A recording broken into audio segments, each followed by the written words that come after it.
All right, so let's start out with your name and where Okay. you're from.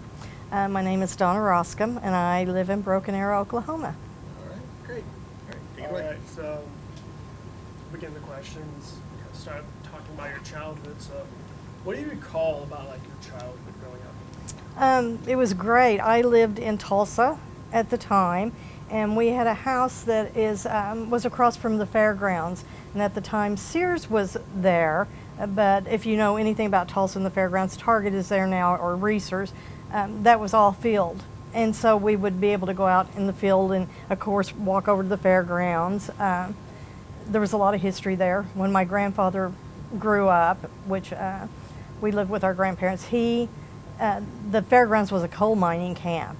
And so a lot of people don't know that they lived there, and underneath the fairgrounds on both sides going out were mine shafts, where now Midtown is. So there was a lot of history, and it was just a great place to be.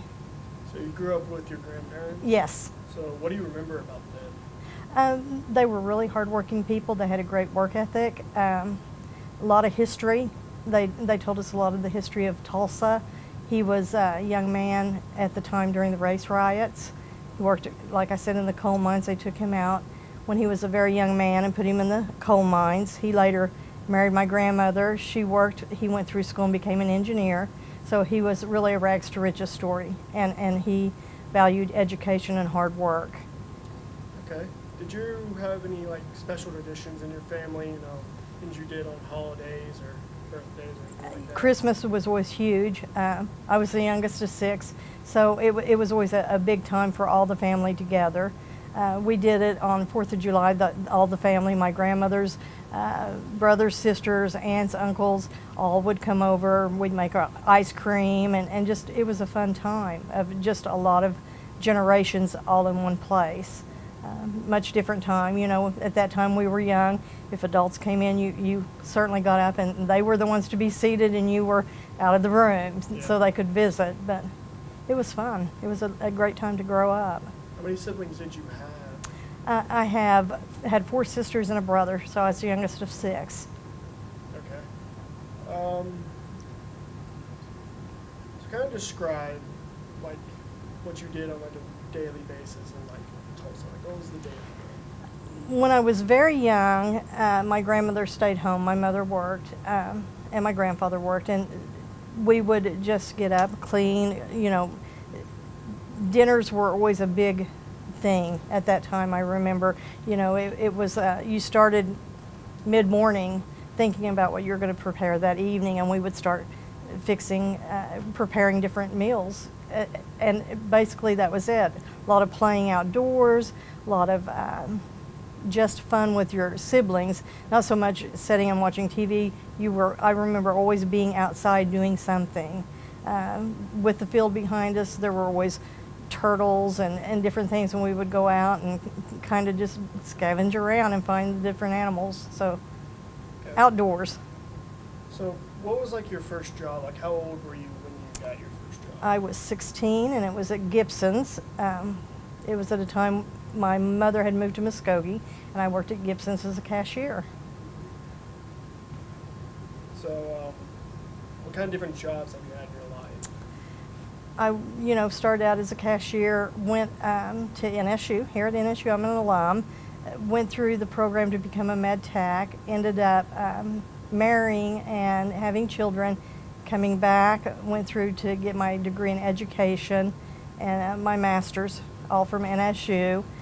So basically, after I started college and married, I didn't work until I went back for teaching.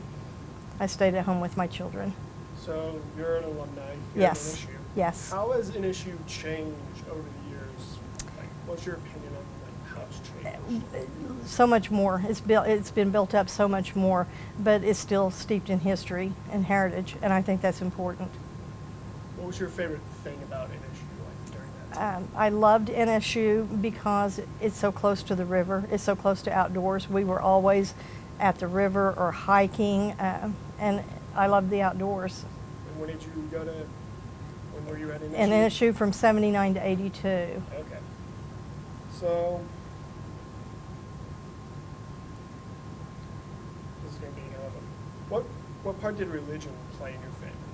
It was huge. My grandparents were very religious. We went to church every Sunday and every Wednesday. When I was young, everything was closed on Sundays, so, you know, if you wanted something, you better remember it on Saturday. And it was one of the most important things in our social events, were church. What kind of, I'm assuming Christian, and Yes. what kind of like Protestant? My grandparents were Baptist, so we went every Sunday, every Wednesday, every Sunday night. Any special programs, we were always involved. Okay. So you graduated from MSU and then you come back to get your teaching degree. How Right. was that kind of coming back here to that kind of gap in between? You know, I didn't even notice or think about it really. It was just always the place when I knew I wanted to come back, complete a teaching degree. Of course, NSU was noted for being a teacher's college, university. So came back, and when I went to, thought about my master's, at that point they were building in Broken Arrow and Muskogee, so it was just a perfect fit for me. Always loved NSU. Yeah. So how did you apply your teaching degree? Like, what was the first teaching job you got? My first teaching job was at a little private school. It was a Catholic school called St. Peter and Paul in Tulsa. I was the only kindergarten teacher, and there was only one grade, one kindergarten, one first, one second.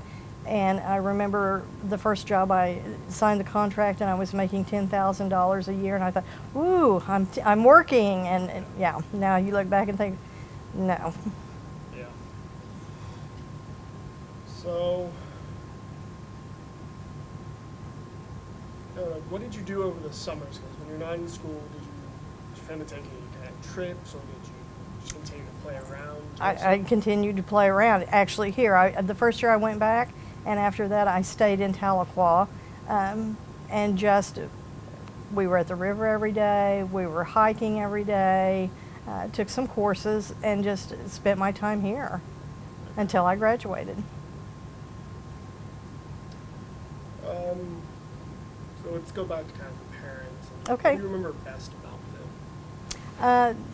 Just the loving family, and everything evolved around family. We didn't, we lived in a neighborhood with other children, and some would come over, but we were so close together as siblings, we were always together. And even growing up, and after we had children, we all still, our children were together every day, so it was nice. I remember my grandfather telling us his stories about when he grew up.